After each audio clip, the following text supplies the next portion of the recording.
cerita di KPK itu kita tahu semua itu. Ya, ya. Apa yang terjadi di KPK Ya, keluar betul. gitu.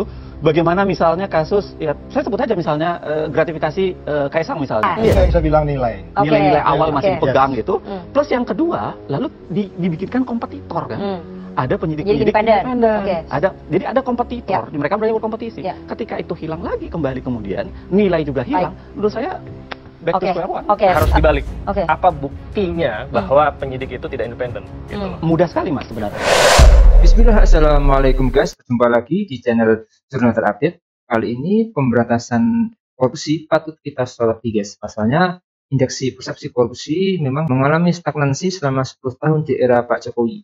Belum lagi kinerja KPK belakangan ini justru kian melemah dan sering kali membuat kontroversi guys. Jadi tak perlu berlama-lama, langsung saja kita simak bersama-sama pembahasannya bersama para narasumber ini guys. Bismillah. Ada dua opini yang berbeda ya. Kalau dari Mas Uceng merasa bahwa ya udah hopeless, kita bubarkan aja KPK karena udah gak ada yang bisa dilakukan. Tapi kalau dari Pak Saud ya memang masalahnya itu ada di regulasi, itu yang melemahkan KPK dan helpless. Gak ada lagi yang bisa menolong KPK. Ini gimana KPK? Iya, yang pertama sebelum saya masuk ke situ, ini mungkin saya ingin mengajak para penonton ini untuk kembali ke awal-awal KPK dibangun ya. Tadi disampaikan Bang Zainal bahwa saat ini ada bahasa menjadi Polri cabang Kuningan. Ya. Ya, Polri cabang Kuningan. Sekarang begini. Tapi memang banyak kan? Saya ingin tanya dulu faktanya. Berapa Ya. persen pegawai KPK jumlahnya berapa, Mas Tessa? Sekitar 2000-an. 2000. Dari institusi Polri berapa persen? Mungkin jumlahnya nggak sampai 100 lah. Nggak sampai 100 orang? Nggak sampai 100. Jumlah penyidiknya? Jumlah penyidiknya 100. Jumlah penyidiknya 100. Dari 100 penyidik itu yang dari Polri berapa? Dari Polri itu mungkin sekitar 80% lah. 80% penyidiknya Ya. dari Polri? Ya. Dari 100 penyidik? Ya. Berarti memang benar dong didominasi oleh Polri? Oke. Oke. Ini saya akan komentari ini. Makanya saya tarik kembali ke awal KPK dibangun. Di awal KPK dibangun, semua penyidik dari Polri. Betul. Oke. Kemudian alih status pegawai? No, alih status pegawai itu di tahun 2000 kejadian cicak buaya kalau nggak salah. Ya, 2012. 2012. Ya. Oke. Ada jangka waktu sekitar 9 tahun lah KPK itu mulai dibangun segala macam.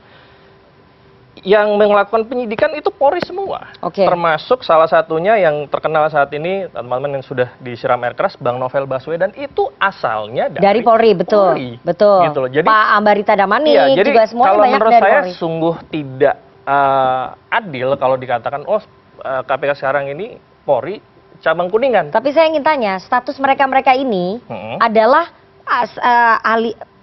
fungsinya kan berubah kan? Iya, Alih status itu kan? karena ada insiden kejadian cicak buaya. Oke. Kalau tidak ada itu, mereka tetap pegawai negeri yang dipekerjakan.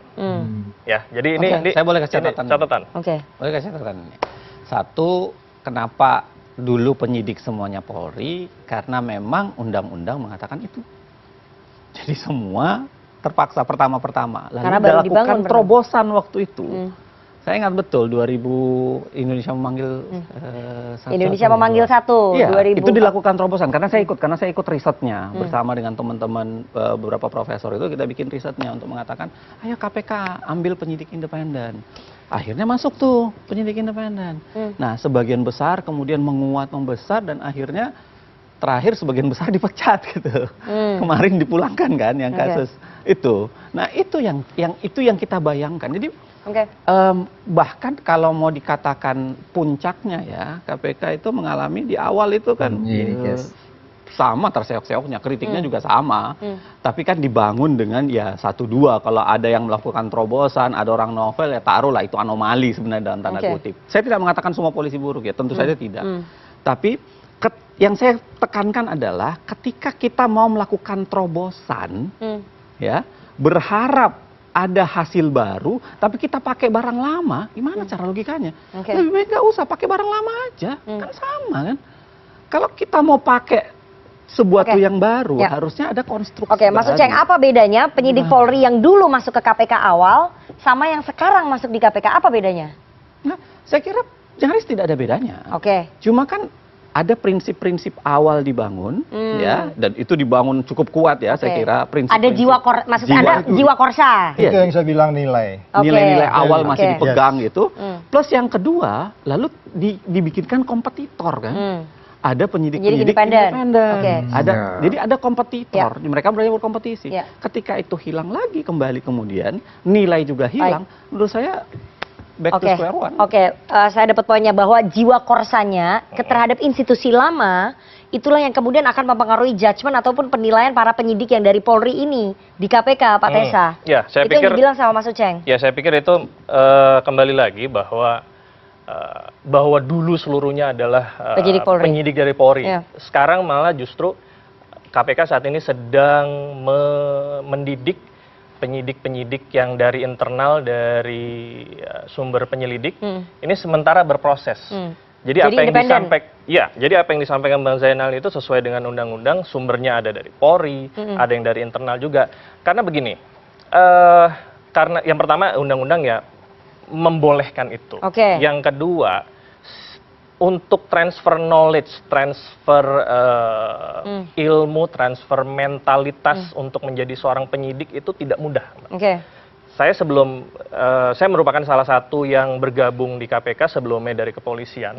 Memang kalau dari Polri itu kita punya konsep bagaimana kita cara memeriksa orang segala macam. Sementara untuk melatih dari awal itu sulit dan butuh waktu. Kalau hanya interview tapi bagaimana kita bisa melihat secara psikologi orang tersebut, gestur segala macam, itu butuh jam terbang. Dan memang saat ini sedang dididik calon-calon penyidik yang nanti akan menambah prosentase penyidik dari internal. Tapi independensi para penyidik yang berasal dari institusi lama itu, Mas Tessa, yang kemudian dipertanyakan oleh banyak orang, bisa nggak ketika ada kasus yang melibatkan institusi lamanya, institusi asalnya, apakah dia bisa seobjektif dan seindependen itu? Ya, saya pikir harus dibalik.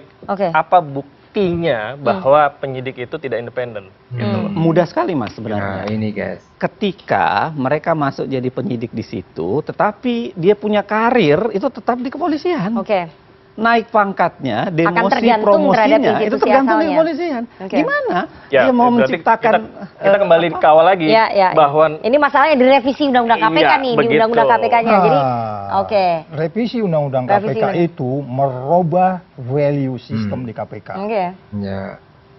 Di sebelumnya saya di Mbak Nana juga kita udah jelaskan ada 9 nilai di KPK. Saya salah ngomong di TV itu kena dari satu nilai itu. Nilai itu adalah jujur, peduli, mandiri, disiplin, tanggung jawab, berani, sederhana, adil, gitu segala macam itu. Itu 9 nilai. Kemudian di Dewas juga ada nilai namanya ISKPK, integriti, sinergi, kepemimpinan, profesionalitas, keadilan. Nilai ini yang nggak dijaga gitu. Bayangin aja ada orang meres seorang menteri, dia nggak bisa dikenakan nilai yang dia pegang sendiri, yang disebutnya ISKPK, integriti, sinergi, ini maksudnya siapa? Mantan ketua KPK? Iya. Ya disebut aja namanya ketua, udah jadi tersangka. Iya, itu makanya saya bilang, apa itu integriti? Apa itu sinergi? Dia mengembalikan Endar, ya kan? Itu rame tuh. Apa itu kepemimpinan yang profesional? Semua itu adil. Dewasnya pun nggak berhasil mengeluarkan dia, yang dengan mengatakan itu bukan pidana, bukan urusan kita. Atau mungkin ada unsur politik yang sangat erat di situ. Out of my business. Ya, tapi kadang-kadang begini nak, yang membuat kita marah, membuat kita jengkel ya. Cerita di KPK itu kita tahu semua gitu. Apa yang terjadi di KPK keluar gitu. Bagaimana misalnya kasus, ya saya sebut aja misalnya gratifikasi Kaisang misalnya, kasus Kaisang. Bagaimana sebenarnya kesimpulan dari para komisioner, para penyidik, tapi begitu dibawa komisioner, itu terjadi perdebatan yang artinya ada unsur politik yang sangat kuat. Persis. Oke guys, jadi memang kembalikan marwah KPK dengan mengembalikan undang-undang KPK seperti semula agar KPK tidak selalu dicurigai dilemahkan dalam penegakan hukum. Masalahnya, bila ada kritikan, ada permasalahan, akan diperbaiki tetapi malah membela diri dan membenarkan. Ulasan dari Dr. Zainal tentang KPK keren dan sangat tajam. Menurutnya KPK sebagai salah satu APH di negara ini nilai semakin buruk kinerjanya itu mungkin nyata guys. KPK terkesan bang pilih dalam menjalankan tugasnya sehingga tadi sempat menyinggung kasus jet pribadi gratifikasi Kaisang, tapi endingnya bisa lolos. Di sisi lain, dalam kasus Hasto, apakah kasus Sekjen PDIP terkait buron Harun Masiku ini juga termasuk kategori kasus besar yang merugikan keuangan negara yang sangat besar dibanding kasus korupsi lain yang belum diselesaikan, sehingga orang banyak yang menyangka dengan kinerja KPK yang hanya menghabiskan uang negara yang berpolemik antara Harun Masiku dan Hasto Kristianto yang dinilai notabene urusan politik tidak merugikan duit negara. Bukan pamer prestasi, namun hanya bermain kontroversi korupsi-korupsi besar malah terbengkalai karena hanya mengusut korupsi-korupsi kecil. Salah satunya adalah Hasto tadi guys. Sehingga tidak mengherankan jika EPK-nya semakin buruk. Mungkin itu yang bisa saya jelaskan untuk video kali ini. Bagaimana menurut kalian soal video ini? Tulis komentarnya di bawah ini ya guys. Saya pamit dulu. Wassalamualaikum warahmatullahi wabarakatuh.